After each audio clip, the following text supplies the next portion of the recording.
I'm Andy Smiley, your friendly podcast guide. I help you create and grow a podcast that is fun and fulfilling.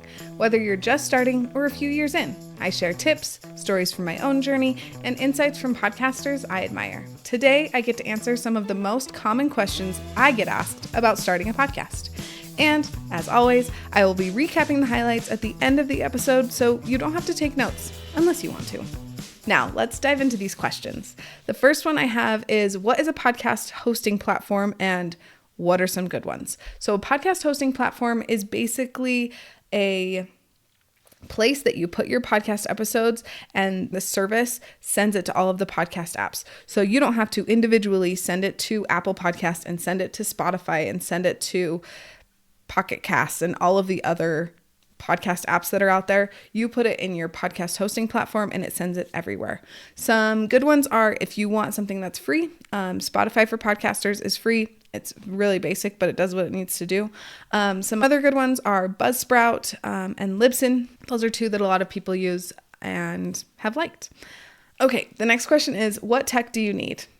The basic things that you need are a microphone and editing software. That's all you need. I would also highly recommend having some sort of way to record a video of yourself so that you can do a video podcast, because that is the easiest way to grow your podcast right now, is through video podcasts and YouTube. As far as what type of microphone you should get, I recommend a dynamic microphone. That's the one that I have. It pulls the sound just from like right in front of the microphone, not all around it, so you don't get as much background noise, which is really nice.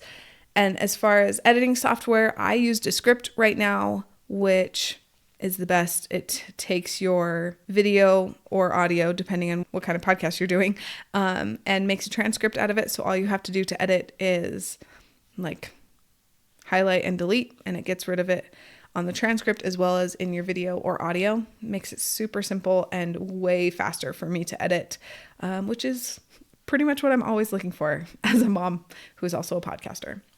The next question is, what are the pros and cons of doing seasons? This one I've gotten a lot recently because I switched to doing seasons. This is season 2 of the Friendly Podcast Guide.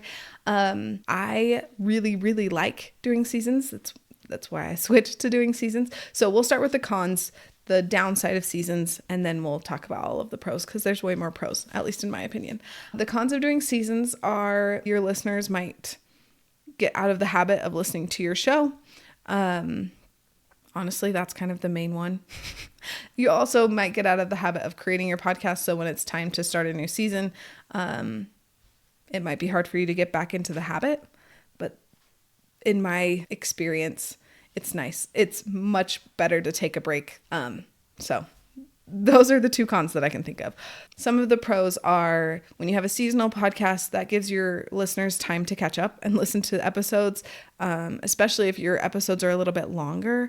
It gives your listeners time to catch up with you because maybe they went out of town for a week, or maybe their kids were sick, so they got out of their normal routine, so they didn't listen to your episode last week or whatever. It gives your listeners time to catch up. It also gives you built-in breaks. And I have noticed for myself and for other people that I've coached, when you have built-in breaks to your podcast, you're much more likely to keep creating your podcast. Yes, it will take longer for you to have more episodes, but you will also have the energy and the space and the capacity to continue to create episodes. So you won't burn out, which is kind of the goal, is to not burn out and to enjoy our podcast.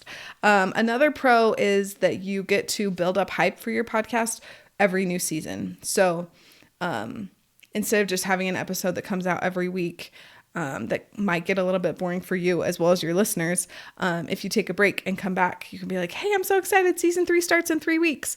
And then build up to that. And you can even do a giveaway. There's so many fun things you can do with a new season. So those are the pros and cons of doing seasons. Another question that I get asked a lot is, what should my first episode be about? My first answer is always, it's your podcast. You can talk about whatever you want. But if you're having a little bit of a hard time figuring out what that should be, I recommend that your first episode is something along the lines of saying who this podcast is for and why this podcast is going to be helpful for them. and maybe a little bit of behind the scenes of why you started your podcast. I think that's always interesting and fun to hear from podcasters. How often should I release episodes? This one is another one that is just kind of depends on you. Most podcasts release a new episode weekly. For me, when I'm in the middle of a season, you get an episode every week. But if that feels like too much, you can always tweak it to make it fit for you. In my experience, doing it once a week has been the sweet spot for me and for most of the people that I have done podcast coaching with. One question that I get a lot as a podcast coach is, what am I going to talk about? And then they always follow this up with, I have a lot of things to say, but I don't know which one I should talk about first, or like how many things I should talk about in one episode. So if you have a lot to say, but you're not exactly sure how to say it or how to package it well, this is my piece of advice for you. Have content buckets. These buckets can be like different topics that you like to cover, or maybe different types of episodes that you want to put out. For my show right now, I have solo episodes and I have interview episodes. And those are my two main content buckets. But within my solo episodes bucket, I also have an episode that comes out the first week of every month, which is like, how is the Friendly Podcast Guide doing? So that is a specific episode that I put out every first Tuesday of the month when I am doing a season. And I always know that that's coming. So I'm able to plan for that easily. Let me give you an example for a different type of podcast too. Let's say you have a podcast that's all about plants. You have a lot of plants, you love plants, and you want a place to talk about them. One bucket could be taking care of plants. Another bucket could be talking about like different types of plants. And the third bucket could be interviewing plant experts. Like those could be your three main buckets, and you just like rotate between them, or however you want to do that. And then you could even have a fourth bucket that's just like your favorite plant right now or something. Like the buckets can be whatever you want, but having those buckets can help you know what you're going to be talking about and just take a decision off of your plate, which is kind of the goal, especially as moms with podcasts, because we don't have all day to be spending on podcasting. Another question that I get all the time is, what editing software should I use? There's a lot of good ones out there. The one that I use and I absolutely love and I talk about all the time, so if you've been listening to my podcast for a hot minute, you already know the answer to this, but it's Descript. In fact, I've already talked about it in this episode, but I love Descript. It just makes it so much easier for me to edit my stuff and get it out into the world without taking all day. But if Descript isn't the best fit for you, there are a couple of other options for you. If you're audio only, you can use GarageBand or Audacity, and those are both good fits. Or if you really don't want to edit, you can also hire out your editing. If that is just something you really don't want to do, you can have someone else do it. I'll put a link in the show notes for my favorite podcast editing services. They're called Next Day Podcast. So this next question is super specific, but I do get it quite often. And it's, what does it mean to get approved by Apple Podcasts? And most of the time people are asking this and they're very nervous about it. Don't be nervous. Getting approved by Apple Podcasts is not as hard or scary as you might think it is.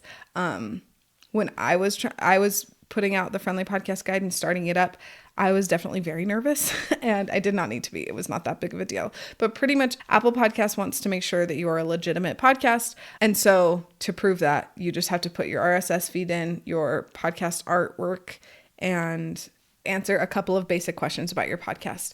And then you wait to be approved. It usually takes a couple of days.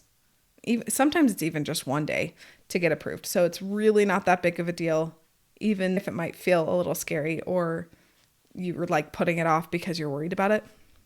Don't worry about it. It's not as big of a deal as you think it is. Okay, the final question that I'm going to talk about today is, how do I choose a niche? This is a question that I get from people that usually already know what their niche is, but they're worried about it, or maybe they think they chose wrong. I like to keep it really simple. How you choose your niche, or make sure you have the right niche, or however you want to say that, is think about the person that you are trying to serve with your podcast. And serving doesn't mean you need to teach them how to do something. Maybe you're just trying to entertain them while they are on their commute or whatever, just helping them in some way. And that's your niche. Like, that's it. You do not have to overcomplicate this. Like for me, My niche is moms who want to start and grow their podcasts. That's my niche. It's pretty straightforward. If you want some help applying these answers to your podcast and launching your show, I am currently offering a podcast Jumpstart session. So here are the details. It's a 60-minute call with me, one-on-one, answering any and all of your questions about podcasting, and going through any concerns that you have, and helping you get rid of all of the blocks that are in the way of you starting your show. This is specifically for moms who are wanting to start a podcast, but they don't know where to start. I have 4 spots available, and it's first come, first serve. So whoever claims them first gets them. And it is totally free. We just get to talk for an hour, and then I'll send you a follow-up email with all of the stuff so that you don't have to remember everything that we talked about during that hour session. DM me on Instagram at Friendly Podcast Guide to claim your spot, or you can comment Jumpstart below. Now I want to recap what was in this episode, and I'm going to try and do it in a minute or a minute and a half. So first of all, a podcast hosting platform is a tool that will send your podcast to all of the podcast apps. When you first start your podcast, the only tech that is essential is a microphone and editing software, but I highly recommend also having a webcam so you can do video podcasting from the beginning. I personally think doing seasonal podcasts is the best way to do it, especially for moms, so that we can get breaks and build hype for every season. Your first episode can be about whatever you want it to be about, but if you're not sure and you're floundering and that's where you're getting stuck, you can talk about who your podcast is for and how it's going to help them. And a little bit about your journey about starting your podcast is always interesting. To help you figure out what to talk about on your show, having content buckets is a great way to do that, so that that's one less question that you have to answer in your week. My favorite editing software is Descript. I'll put a link below. So you can try it for free if you want to. It's the best. Getting approved by Apple Podcasts isn't as scary or hard as you think it is, but it will take a little bit of effort and time. So set aside like half an hour, maybe an hour, and that's all it will take. And you'll get approved in about a couple of days. And last but not least, the easiest way to choose a niche is to figure out who you want to help. And that is who is your niche.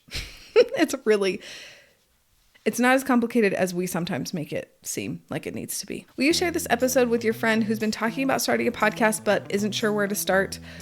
This episode will hopefully answer all of her questions without making her feel even more overwhelmed. Next week's episode is the last episode of season 2. Can you believe we're already here? I can't. I will be talking about my download numbers for November and overall for season 2, my favorite experiments that I tried in season 2, and what I'm going to be doing between seasons. Thanks for being here, and I'll see you next week.